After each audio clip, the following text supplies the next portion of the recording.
Hürmetlik vatandaşlarım, leksimizni davamlaştırımız. Amerika'da qattiq qo'l harbiy ishlar raisi to'g'ridan to'g'ri dedi ki, Jungo lükçekka o'xshab qoldi. Mavzuli xabar 4-ayning 12-kuni Fanvi Tor betida e'lon qilindi.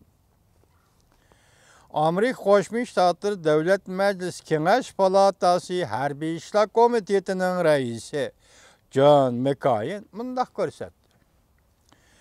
Jungoning haddi harakatları manfaatdor, mas'uliyatchan bir davlatga emas, balki bir lükçekka o'xshab qoldi. Jungoning haddi harakatlaridan qaraganda Jungo mas'uliyatchan, manfaatdor bir davlatga emas, balki bir lükçekka o'xshab qoldi.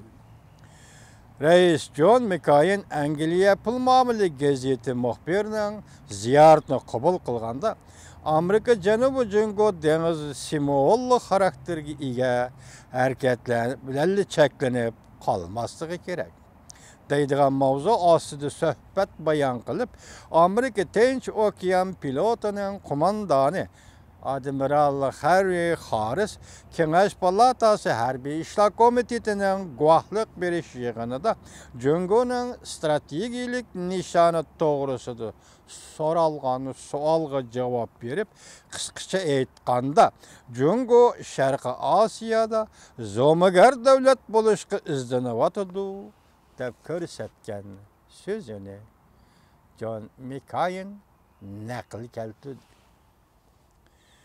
Naql ko'rsatgandan keyin rais harbiy ishlar komitetining Kengash palatasida harbiy ishlar komitetining rais John McCain bundaq ko'rsatdi.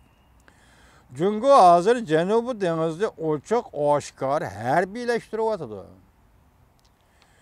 Gerçi Prezident Obama hükümeti 3 qilmaslik siyosati, ya'ni dengizda orol yasamaslik, harbiylashtirmaslik, popoza qilish shaklini ishlatmaslik siyosatini o'ttirib qo'ygan bo'lsa-mu, lekin Jungo bu 3 jihatda birini tashlab qo'ymay dog'dug'i bilan ilgarilamoqda.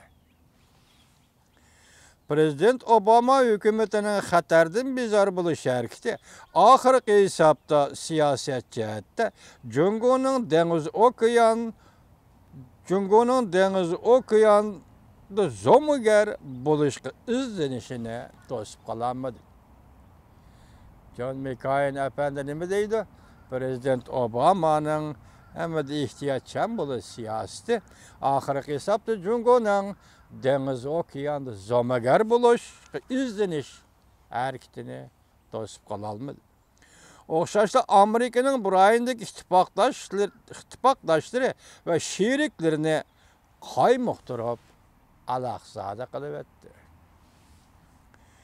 Bu 2 oy Amerikaning Osiyo Tinch okean siyosati davr qilgan 2 oy bo'ldi. Nishonni buraydigan vaqt yetib keldi. John McCain efendi ana shunday ko'rsatdi. Bu 2 oy Amerikaning Osiyo Tinch okean siyosatini davr qilgan 2 oy bo'ldi. Nishonni buraydigan vaqt yetib keldi. Biz vatandoshlarımızga so'zlab keldik boshda. Bu 2 oy deganda sal nariroq qadam tashlasak, masalan, o'tgan yili 12-ayning 10-kunidan 11-kunigacha 2 kun o da Amerika Qo'shma Shtatlarining prezidenti Obama Beijingda Jungoning rais Xi Jinpingga telefon berib, 12-ayning 10-11-kuni telefon berib, araliqdagi vaqtlar ichida siyosatda bir xil o'zgarish bo'ldi. Aqli o'sha joyda nayta aqlli Uyg'urlarimiz bunga baho beraydi. Siyosatda shundoq o'zgarish bo'ldi. Masalan, bu qatimki yadro qurollari bexatarligi yuqori darajaliklar yig'inida Prezident Obama ham rais Xi Jinpingga nayta mo'tadil, nayta tamkin muomala qildi. Siyosat shunday qoldi. Shunga bu yerda John McCain nima deydi? Hozir bu 2 oy Amerika'nın Asiya Tinch okeanı siyaseti devri kılgan 2 ay oldu. Nişan ne? Bir aydıgan vaqt geldi. Demek hazır torbettirdi kinç toxtulumuz torbettir nem deyilip ottu. Amerika Qo'shma Shtatlar Davlat Mudofaa Ministerligining ministeri Ashton Carter'ni qattiq siyosiyon deyishib otdi. Bulapmı jungo tahlilchilari. İkinci bulap azaldan şundan berilip kelgan Amerika Davlat Meclisi Kengash Palatasi Harbiy ishlar komitetining raisi John McCainni albatta Jungo'nun mutaxassislari qattiq rahbar yoki qattiq siyosiyon deydi. Demek mush 2 ay ichidagi Amerikaning tashqi siyosadagi dengiz okean masalasini davr qilgan siyosatda o'zgarish bo'ldi yoki davr qilib davomlashib keldi. Endilikda deydi John McCain nishonni bir aydigan vaqt yetib keldi. Filippin o'tirib qo'ygan Janubiy dengiz delosi xalqaro hakimlar soti tarafida yaqinda 6-oyda o'tirg'i chiqdi. Natijasi foydasiz bo'lib qoladigan bo'lsa, agar Jungo undaqda nima qilishi mumkin? O qaysi shaklda buningga taqobil turishi mumkin? O o'zining hozir qilayotgan ishini kengaytirishi mumkin dedi. Yana to'p tundirib orol yasab, xoda-toshlarni ko'paytirishi mumkin dedi. Başka devletlerden talaş tartış bo'layotgan rayonlardan qo'g'lab chiqarishga urinishi mumkin deydi. Shundaqla Janubiy dengizda qisman doirada davlat mudofaasini farqlantirish rayoni qurishi mumkin deydi. Buning qarta Amerika yangi siyosiy tanlashni o'ylashi kerak. John McCain efendi shunday ko'rsatdiki, buning qarta Amerika yangi siyosiy tanlash yo'lini o'ylashi kerak.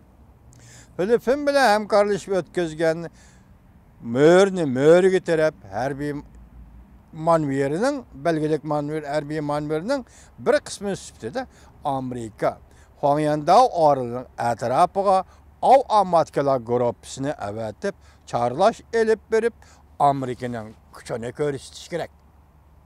Hozir Filippin bilan Jungo o'tirsa Pyongyang oroliga ko'rish kerak. Senatör John McCain yana bundoq ko'rsatdi. Harbiy ishlar komitetining raisi. Hozir Amerikada Janubiy dengizda faqat simbol xarakterli harakat qilib turib olmay, Amerika nihoyat kuchli erkin dengiz okeani harakati qo'zg'ishi kerak. Erkin dengiz okean harakatining besimini ko'paytib, qatim sonini ko'paytib, ko'lam doirasini kengaytib, Jungoning tashabbuslariga qarshi xiris e'lon qilishi lozim. Amerika shunday qilish kerak deydi. O'xshashda Amerika harbiy parxutlarning chorlash qatim sonini oshirish kerak. John McCain eng oxirida bunday ko'rsatdi. Amerika havo, dengiz va quruqliq harbiy kuchlarini burayinga texnik ko'p o'rinlashtirib, ittifoqdoshlarning ko'nglini amin qilish kerak. Jungoning dengiz okeanga zo'migar bo'lishga urinish siyosati nihoyat qattiq javobga erishdi deb ko'rsatdi. Amerika Davlat Majlisi Kengash Palatasi Harbiy ishlar komitetining raisi nopozliq arbob John McCain. Demek bir yerde 2 nokta o'ttirib qo'yildi diqqat vatandaşım. Nim dedi Jungo? Sharqi Osiyo dengiz okean, Sharqi Osiyo dengiz ustida okeanga zo'migarlik qilishga urinyotdi dedi. Demek mushu 2 ay ichida Amerikaning siyosatida bir xil o'zgarish bo'ldi dedi. Endi nishonni buraydigan vaqt keldi dedi. Hamda Jungoni bir lukchakka o'xshatdi.